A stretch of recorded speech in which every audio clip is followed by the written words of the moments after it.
Okay, I'm going to talk as much as I can about my billet flywheel and my alternator installation on my 420cc Predator engine. So the billet flywheel is pretty much self-explanatory. There's a lot of videos online on the billet flywheel. I'll add a little bit of video that I took of my installation. Installing the billet flywheel, you also need to replace the ignition coil. I discovered that the stock ignition coil has a internal spark limiting circuit, so kind of like a rev limiter. Removing the governor, it helped a tiny bit, but the engine is still governed by a spark limiting circuit in this ignition coil. So I had to replace the ignition coil with the older style ignition coil, and I could provide a link in the description of all the parts I used in this build. I also removed the only charging coil that was on this engine. With the billet flywheel, there is no magnets, so there's no ability to charge your battery once you've installed the billet flywheel. So that being said, I needed to do something about charging my battery. So I know there's been other builds with the alternator. I found a few online. I wanted to make it as simple as possible. Here is the John Deere 20 amp alternator. This was like $70 on Amazon. There's plenty of them out there on Amazon that vary in price, but I think I picked this one up for $70. So this is a 20 amp alternator.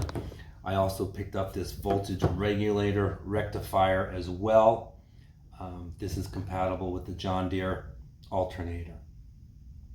This is a 22-inch V-belt, which is driven off the crankshaft, and which leads into my next part that I purchased. So this is 3.95-inch pulley.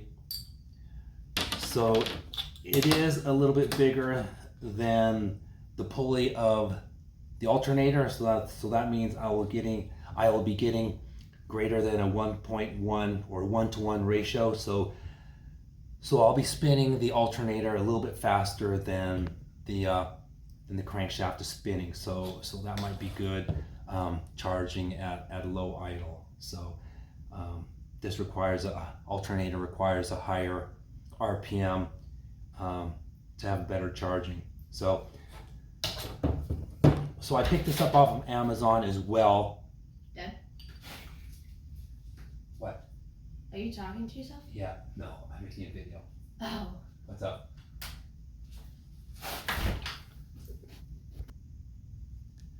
Okay, I'm back. Brief interruption by my son. So this is a 3.95, just under 4-inch pulley. Got this on Amazon. It has a big shoulder here for 2 set screws. I ended up taking a hacksaw, slicing this off. Okay. I also flattened this as I make sure there was no angles, so it was sitting flat up against the mating surface of the torque converter drive pulley. So what I didn't want to add a bunch of bulk with this being pushed out, then it'd push out the torque converter drive pulley, and then I wouldn't be biting much into the crankshaft. And then as it is, I was trying to minimize that. This bolt is so long, but removing this piece, that was no problem. It worked out very well. Plus, it has some set screws in here. I don't even need the set screws because it's going to be held on by the torque converter drive pulley with this bolt. So, all right. So this went up right up, but this goes right up against there. As you can see, I did add one spacer. This is an 1/8 inch spacer that goes, and this should have come, you should have extra parts left over from your torque converter kit. This is just a spacer, 1/8 inch spacer that goes here, and then the drive pulley or the belt pulley goes right on the end of it, and that pushes it out just perfectly. Without it,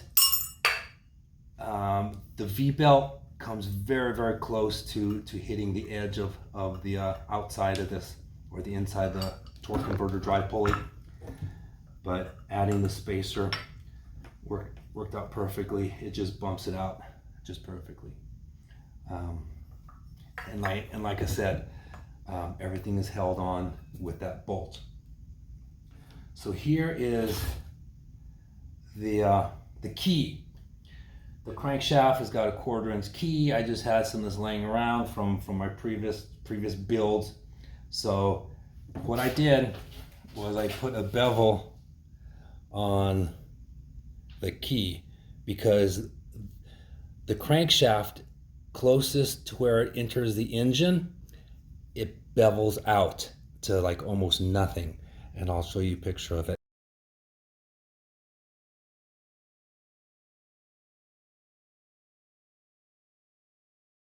I put a bevel on it in order to get this key closest to the back of the crankshaft, and then that allowed me to pretty much use this full length, the key inside of this pulley.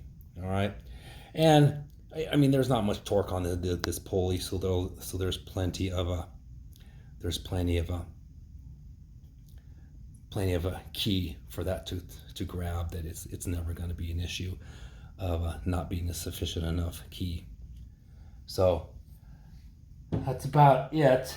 I'm going to go ahead and bring the camera over to the engine and talk about the modifications to the actual engine.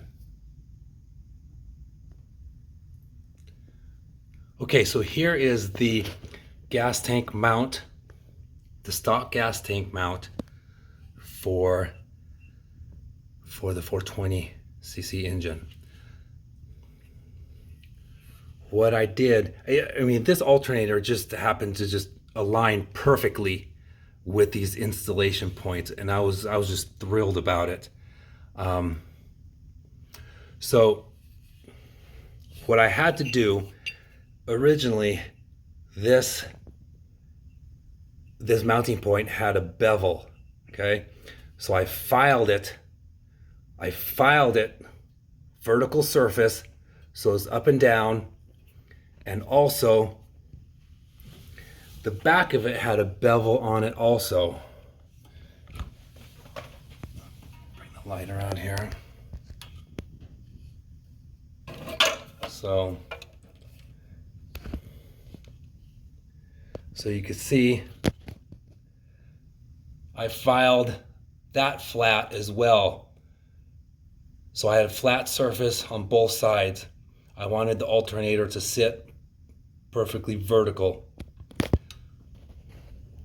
So also, that hole was just oblonged, and I filled it with liquid weld, and I drilled a hole perfectly round so the mounting bolt could fit in there and it wouldn't be all wobbly, because that hole was just really oblong and it wasn't perfectly circled. And there is the mounting bracket. It's kind of hard to see the installation of that. That's the opposite side of the alternator. Get this light to hold.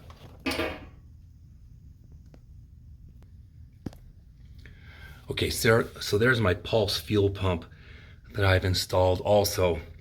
But underneath, we have the stock mounting points also for the gas tank for this engine. So I used the mounting points and I installed a bar, flat bar going across, drilled a hole. I marked the holes, and then installed the flat bar. I welded this lever with an adjustment pivot to tension the V-belt, but everything is attached to these 2 points. So what you're looking at is the mounting bracket for my 20 amp alternator for my Yorf Dog spider box.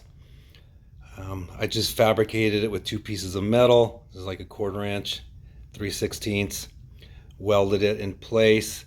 I cut a groove in order to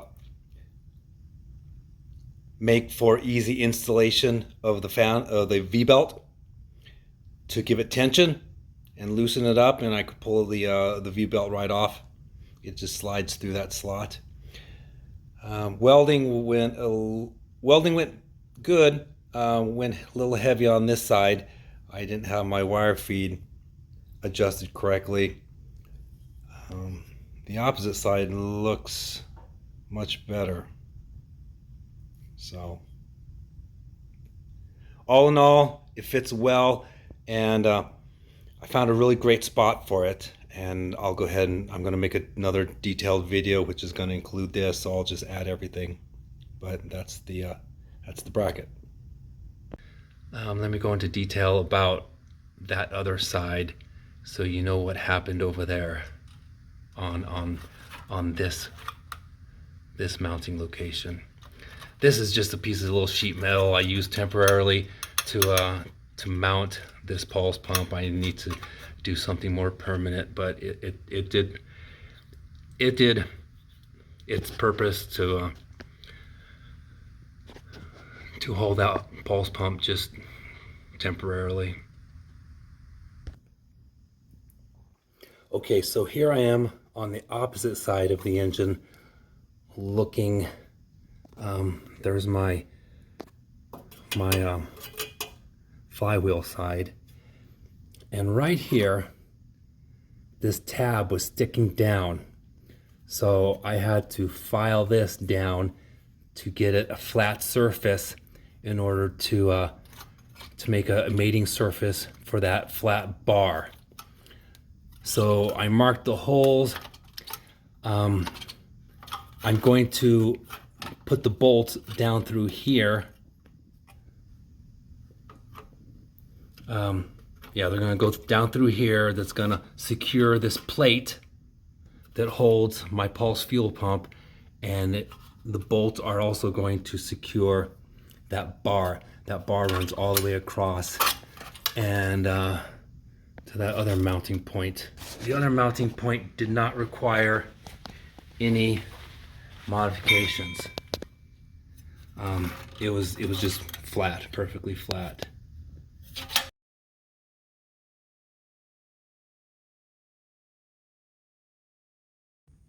Here's the alternator mounted in place. I've got this bracket installed. I've got it mounted here. So here's the V-belt. It's setting at its lowest position. I could easily loop it on, and then I'll just tighten it up. Get a little lever under here, put some tension on it, and then tighten up this bolt from behind. It'll work perfectly.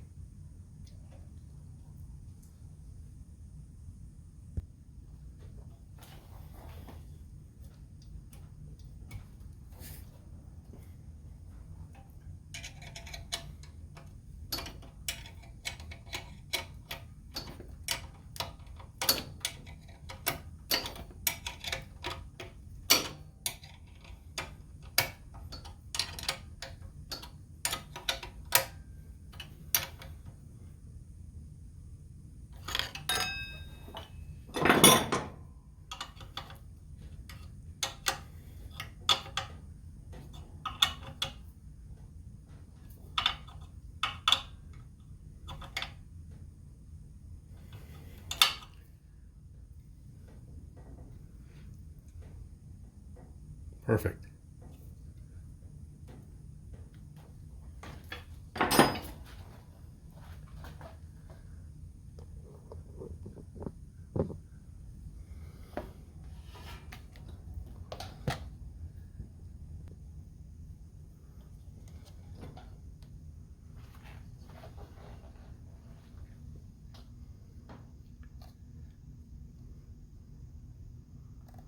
So I installed 2 washers right here